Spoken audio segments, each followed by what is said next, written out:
گوروں کے دیس کی ویسے تو بہت سی خاص باتیں ہیں، لیکن ان کے بارے میں یہ بھی مشہور ہے کہ یہ اپنے پالتو جانوروں سے بہت پیار کرتے ہیں۔ گنتھر نامی کتے کے بارے میں آپ جانتے ہی ہوں گے، جسے اس کے مالک کی طرف سے کروڑوں ڈالر کی پراپرٹی ورثے میں دی گئی ہے، اور اب یہ کتا امریکہ میں ایک محل نما مکان میں بادشاہوں کی طرح رہتا ہے۔ اب ایک ایسے ہی بھائی صاحب نے اپنے کتے کے لیے اس کی سالگرہ پر 70 لاکھ روپے کا گھر بنا دیا، جس میں ایک bed room, T V lounge اور عقبی حصہ بھی ہے۔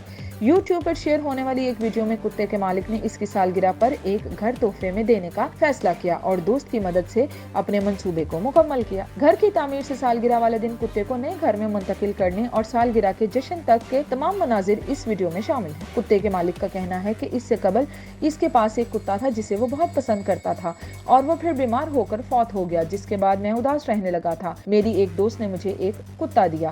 کتے کی پہلی سالگرہ کو یادگار بنانے کے لیے میں نے $20,000 کا ایک ایسا گھر بنانے کا فیصلہ کیا جس میں bed room, T V lounge اور عقب میں پلے ایریا بھی ہو۔ میں نے یہ آئیڈیا اپنے دوست کے ساتھ شیئر کیا اور ہم دونوں نے مل کر یہ سنگ مل عبور کر لیا۔